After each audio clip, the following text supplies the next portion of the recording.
오늘 본문 욥기 11장은 소위 말하는 영적인 사람 소발이 욥에게 반박하는 첫 번째 말입니다.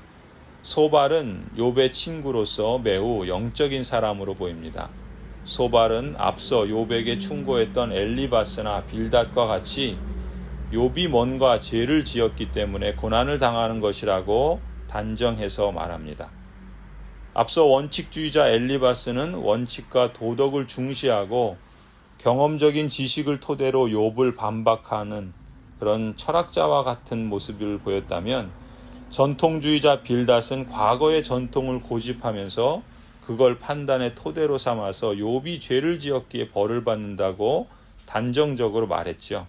그리고 오늘 본문에서 이 영적인 사람 소발은 하나님의 존재와 속성에 대해서 언급하면서 그걸 기준으로 욥을 죄인이라고 강하게 비난합니다. 소발은 욥이 자신은 결백하다고 말하면서 친구인 엘리바스와 빌닷에게 계속해서 자기 의를 주장하는 말을 듣게 되니까 다른 친구들보다 더 훨씬 강하게 욥을 질책합니다. 1절이죠. 나아마 사람 소발이 욥에게 대답하였다. 너가 하는 헛소리를 듣고서 어느 누가 잠잠할 수 있겠느냐? 말이면 다 말인 줄 아느냐? 너가 혼자서 큰 소리로 떠든다고 해서 우리가 대답도 하지 못할 것이라고 생각하느냐?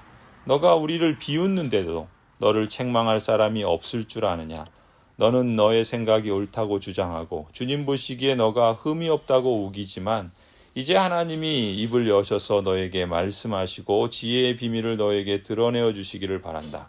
지혜란 우리가 이해하기에는 너무나도 어려운 것이다.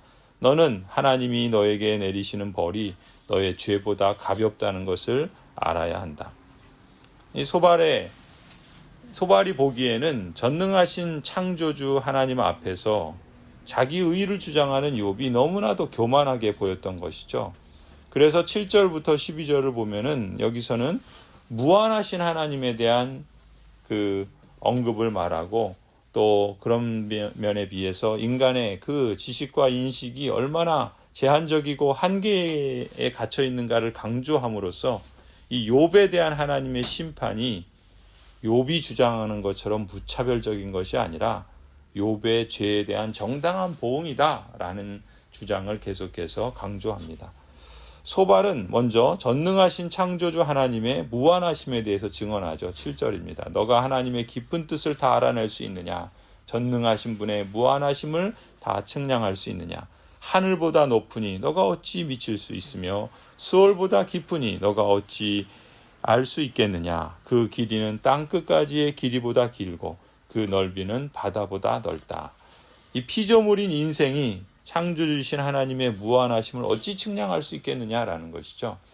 피조물 가운데서도 무한해 보이는 것들을 하나씩 나열하면서 하나님과 비교해 본다 한들 인식에 한계가 있는 인생이 무한하신 하나님과 견줄 수조차 없다라는 것입니다. 하늘보다 높으시고 수월보다 깊으시고 땅끝보다 길으시고 바다보다 넓으신 분, 바로 그분이 무한하신 하나님이시다라고 하는 것이 이 소발의 증언이죠. 물론 이 증언은 다 맞는 지식입니다. 그런데 인식에만 한계가 있는 것이 아니라 그걸 사실 안다고 해도 그러한 문제를 해결할 능력이 인생에게는 없는 것이죠. 그런 연약한 인생이 어찌 무한하신 하나님의 능력과 견주어 보고 비교할 수 있겠느냐라는 겁니다. 10절부터 말합니다. 하나님이 두루 지나다니시면서 죄인마다 쇠고랑을 채우고 재판을 여시면 누가 감히 막을 수 있겠느냐. 하나님은 어떤 사람이 잘못하는지를 분명히 아시고 악을 보시면 곧바로 분간하시는 분이다. 미련한 사람이 똑똑해지기를 바라느니 차라리 들나귀가 사람을 낳기를 기다려라. 이렇게 말합니다. 이처럼 크고 위대하신 하나님 앞에서 들나귀처럼 지각 없는 동물과 같이 피조물에 불과한 존재인 욥이 자기 의를 주장하면서 자기에게 영문도 모를 고난을 주신다고 그 무한하신 하나님을 원망하고 불평하는 꼴이 너무나도 어리석고 교만하게만 보였던 것이죠. 그래서 소발은 욥에게 촉구합니다. 하나님께 소원을 두고 간구하기에 앞서 먼저 회개를 하라. 이렇게 강하게 촉구하면서 회개할 때의 축복과 회개하지 않을 때의 비참한 결과를 욥에게 상기시켜 줍니다. 13절부터 말합니다. 너가 마음을 바르게 먹고 너의 팔을 그분 쪽으로 들고 기도하며 악에서 손을 떼고 너의 집안에 불의가 깃들지 못하게 하면 너도 아무런 부끄러움이 없이 얼굴을 들 수 있다.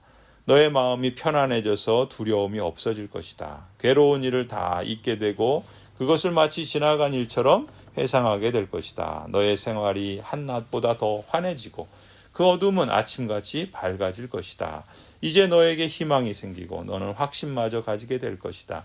사방을 둘러보아도 걱정할 것이 없어서 안심하고 자리에 누울 수 있게 될 것이다. 너가 누워서 쉬어도 너를 깨워서 놀라게 할 사람이 없고 많은 사람이 너에게 잘 보이려고 할 것이다.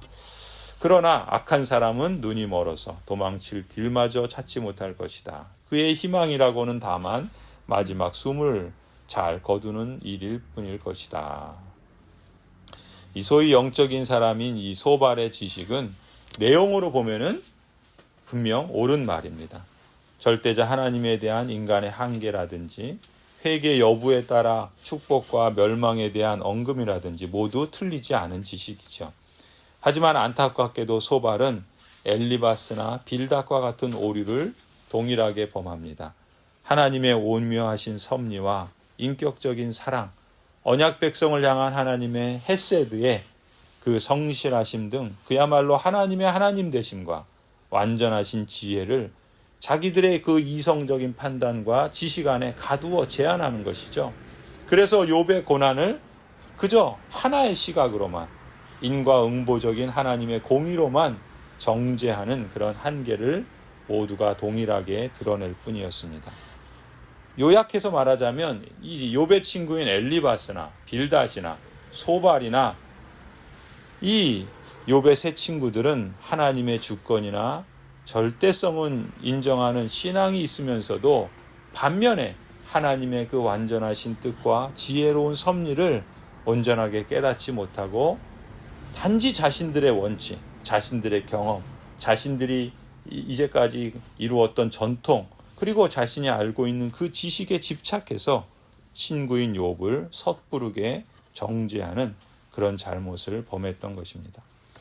성도 여러분, 우리가 이 욥기를 통해서 모든 고난이 개인적인 죄로 말미암은 것이 아니라는 것을 우리가 여실히 볼 수 있습니다. 욥처럼 경건하고 선을 행하는 성도에게 오히려 사탄은 그것을 시기하고 그래서 고난을 주고 시험하는 경우도 있다라는 것이죠. 무한하신 능력과 지혜로 모든 만물을 창조하시고 통치하시는 하나님께서는 특별히 당신의 형상으로 지으신 인생들 가운데 택정하여 부르시고 구원하신 하나님의 자녀들에게 당신의 그 영원하신 작정과 선하신 목적을 두시고 이 사탄의 시험까지도 오히려 참된 성도에게는 인내를 배우게 하시고 믿음과 신뢰를 연단하셔서 더 큰 축복을 주시는 섭리적 고난을 허락하신다는 사실을 우리는 욥기를 통해서 배울 수 있어야 하겠습니다. 여러분, 우리가 혹 이유를 알 수 없는 고난을 당한다면 내 짧은 식견으로 섣불리 결론을 내려서 다른 사람뿐만 아니라 자기 자신까지도 쉽게 정죄하기보다는 하나님의 때가 될 때까지 기다리고 인내하면서 숨겨진 고난의 의미를 찾아갈 수 있기를 바랍니다. 그 여정 가운데 혹 자신이 불의한 일이 생각이 나거든 마땅히 회개하는 것이야말로 진정 희망으로 가는 길이 되겠지요. 또한 반면에 선을 행하는데 사탄이 시기해서 시험할지라도 그때는 낙심하고 포기하기보다는 오히려 잘하고 있기 때문에 사탄이 넘어지게 하려는 줄을 알고서 더욱더 신실하신 주님을 신뢰하며 경건에 또 선한 일을 힘써야 할 줄로 믿습니다. 그러면 이전보다 더 큰 믿음의 영적인 축복도 주시고 또 욥처럼 세상에서 잃어버린 것 그 이상의 복도 회복해 주실 줄을 믿습니다. 바라기는 우리 주 예수 그리스도의 하나님이신 영광의 아버지께서 지혜와 계시의 영을 여러분에게 주셔서 하나님을 알게 하시고 또한 여러분의 마음의 눈을 밝혀주셔서 하나님의 부르심에 속한 소망이 무엇인지, 또한 성도들에게 베푸시는 그 하나님의 영광스러운 그 상속이 얼마나 풍성한지를 여러분이 알게 되기를 바랍니다. 또한 믿는 사람들인 우리에게 강한 힘으로 활동하시는 하나님의 능력이 얼마나 엄청나게 큰지를 여러분이 알고 또 그것을 실감할 수 있기를 간절히 축원합니다.